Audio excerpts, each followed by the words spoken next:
Welcome to RevCast, the Civilization podcast focused on its console platforms.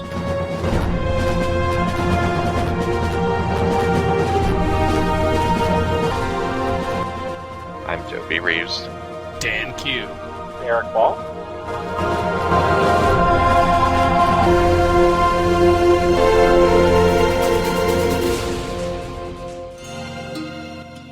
Yeah, it sounds you guys do a bit of poke.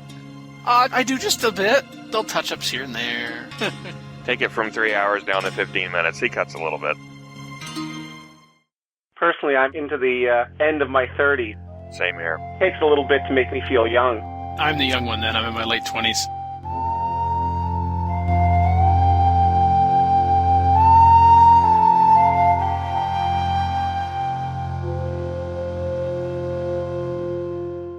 What I do at the tech tree myself, as if I do it for anybody else, I play towards my specified style for that game.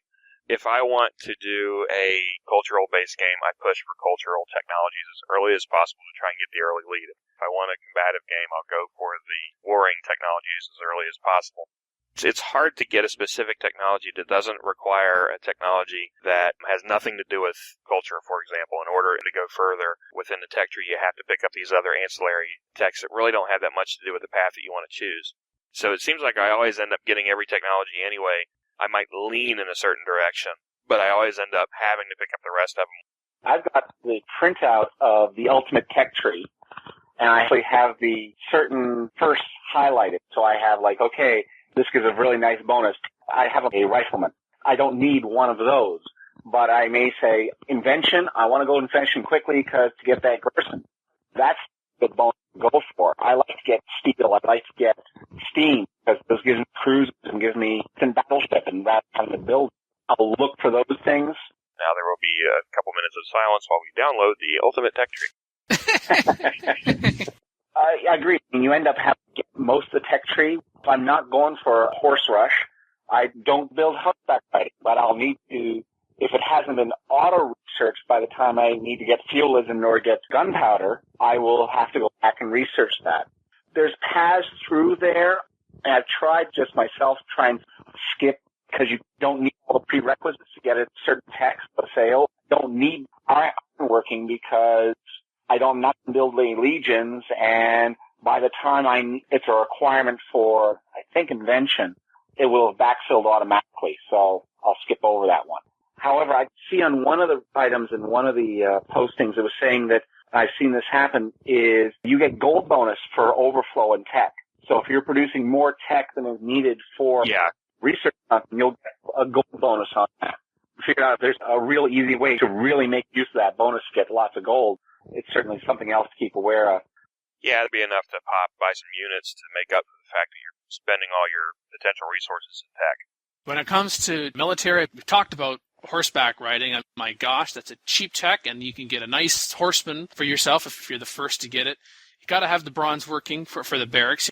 Talked about the importance of that. For early city growth, pottery, so you can build your granaries, +2 food from plains tiles. Navigation is something I really guessed that the water was important, but I was early on in the game I'd think, I'm not going to worry about my navy till later on, till there's more modern units. Plus that's when I think I'm going to be going off to another continent and taking over them. Yeah. But the thing I like about navigation is the ability to build galleons, and of course you want to find those relics. Yeah, it's that, and I like to be the first person around the Earth. And East India Company, if you get +1 trade in all of your C-squares, man, that can really help your economy too. Yeah. And I know you mentioned, Eric, about universities. So late on in the game, I never even think about universities in this game, but libraries. Talk about cheap, doubling your science production, get Alphabet, and the Oracle of Delphi wonder. I guess I tie this into wonders too when I think about the technology tree. 125 hammers, find out the result of battles before the actual battle takes place. You don't need it. Whatever that promotion is, I think there's something that allows you to see whatever promotion that is. I don't have to worry about getting that unit for it. You're right on that. Each of the low ones, whether it be a temple, marketplace, and library, are incredibly cheap for what they do so early in the game. The bank, the university, and the cathedral are a little more hard to justify unless you're going for that particular victory. Just to kind of give you a foundation. You need this foundation across all of these areas, so then, depending upon early turns in the game, you could decide, I'm not going to go for a combat victory this game. I thought I was going to.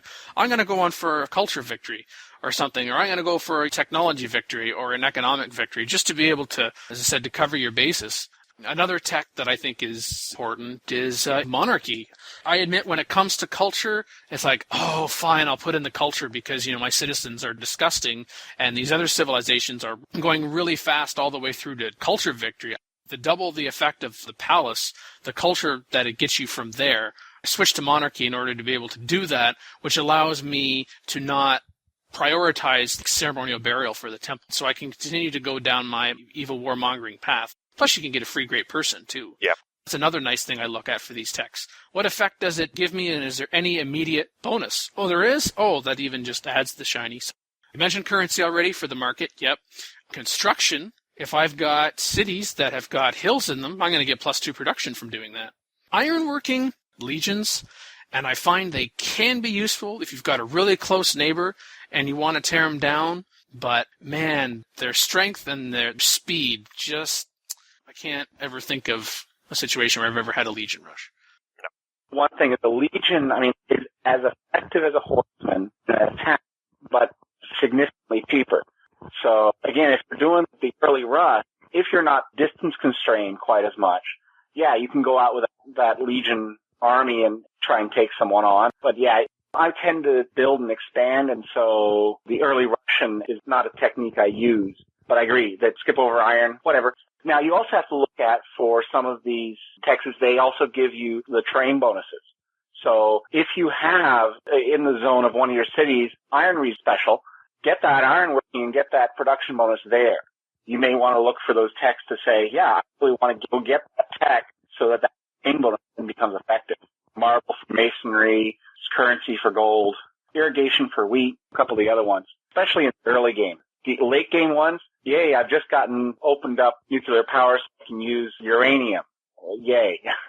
Like at the end of the game, it doesn't have the same leverage at the end of the game as it does in the beginning of the game. At the beginning of the game, you get that masonry and you get the marble going and, oh, wow, I have a serious bonus here. That's something good. I like that. Bronze, I think, gets you fish. So, again, something which is huge food bonus. That's something else to look at, some of those tech. They will open up certain terrain bonuses. You know your tech tree and you're looking around at your terrain. Hey, if I get this one first rather than second, because sometimes that's what it is. You're saying, okay, I want both of these ones. Which one do I do first? What shinies do I get from that? Yeah, back to the Chinese. Oh, yeah, circumstances very much depending. If you know you've got this particular resource and you're able to make use of it now, if it's something you wouldn't normally go for or go for as quickly, you'd be crazy not to take advantage of that as soon as you possibly could. Those 9 technologies, those early technologies, almost always in any game that I've started, I found these are the ones that I want to go for. And, of course, to get to some of those, you have to have other ones. I actually haven't gotten to really the modern era that much. The game has been over by then, usually in my favor. Gunpowder, I know it was mentioned, riflemen, go from archer to pikeman to rifleman. Absolutely great. If I've got those in the cities, and even legions early on I use as kind of a defender in the city. If I want this rush and I don't want to have to hold this horseman or this knight back. Industrialization, not for the factory that doubles the city's production, but you get +5 gold in every city that you've got. So if you've got a lot of cities because you've done that early expansion, man, yeah, some kind of help in your economy. And then, of course, combustion. Hello, tanks. Yeah, that's the beginning of the end if you can get that early. Once I've got combustion and I can get tanks, then I want invention. There's the great person, but it was already mentioned in passing, Leonardo's workshop. Yeah. Well, it's all in when you use it. I'll sit there and I'll get invention. I'll hold off building Leos until I've got combustion and automobile, so everything is upgraded to the max. Meanwhile, the Germans have just discovered invention and have upgraded, and now they've got pikemen. There's a bait in there. Do you get an invention, you start upgrading Leos, or that you've stockpiled a bunch of hammers by going after another wonder with the intention that as soon as you get invention, you change it over to get Leos. Do you do it then, or do you hold off so that you actually get gunpowder or you get up to the higher stuff, get combustion and mass production? Yep. It's a heck of a file, that ultimate tech tree. Honestly, it's the first time I've seen it. Shame on me. It's printed out on 2 pieces of paper, but it has a lot of information that's sort of been collected together. It's something really to look at and keep it as a reference, rather than having to bring up the tech tree, go into the Civilopedia, figure out what's going on. I'll have a look at that. I haven't actually seen that myself either. I've found that I've been using the extended DS manual that 2K made available for download as just kind of a quick reference, which is very convenient. You just look at the tech tree in CivRev, and it isn't even as big as this tech tree in Civ 1. No, true. They've removed so much out of it. And actually, in most cases, you don't notice. About the only thing I notice is that the top of the tech tree is a bit on the weak side. There's not a lot up there. Yeah, you want to get spaceflight if you're going for a tech victory, but once you get beyond mass production for modern infantry and your combustion for tanks and automobile for artillery, however that works, what's up there you want to develop? And, half price of universities. And why do I need to get half price of universities when it's one of the last techs to develop? I remember from previewing CivRev almost a couple of years ago now. Sid making the comment that the technology tree in Civilization Revolution is the greatest hits of the Civilization series. And yeah, I can see that. The Civ series has always been, man, the late game really drags. Like, what is the point? And CivRev inherited that, and perhaps it's even a bit more acute because it's a greatest hits, so you're already cutting. I don't know how many techs are in Civ 4, but how many are in CivRev? Is there 30 or 40? 47. 47, okay. I think because the late game is so kind of meh kind of an attitude, to me makes the horse rushing all the more interesting, because this is when it's interesting, this is when it's happening, in air quotes. Mm-hmm. And makes that all the more excitement and all the more drive to get to be able to do that.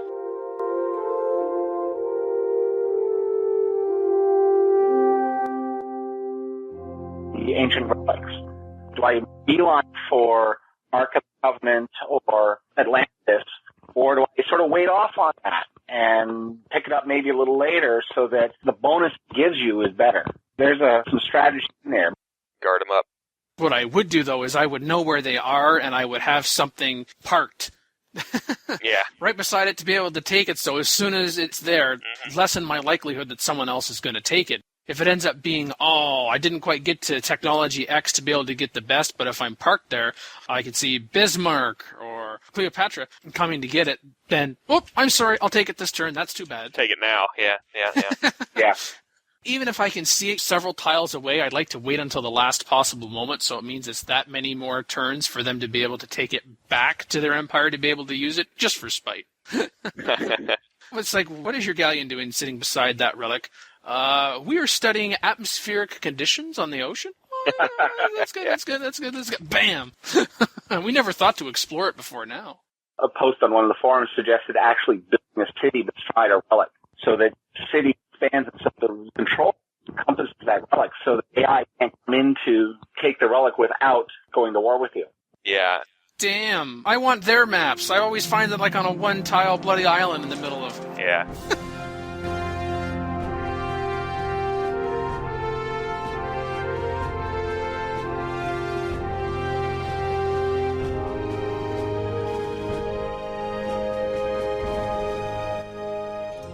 So, Eric, now that you guested on RevCast, would you be willing to come back?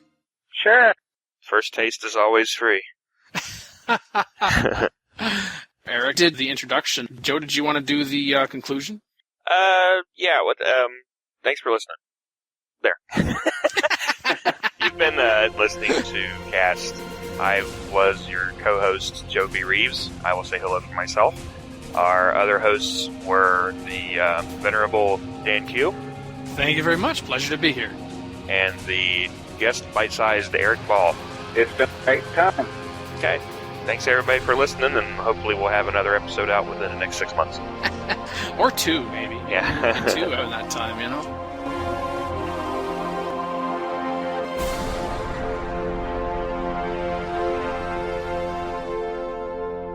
For more information about RevCast, sibling shows PolyCast and ModCast, or about PolyCast in general, log on to the series' official website at thepolycast.net. Record date, July 25th, 2009. Civilization Revolution Sounds, clips, copyright Take-Two Interactive. Copyright 2009, Civilized Communication at civcom.net.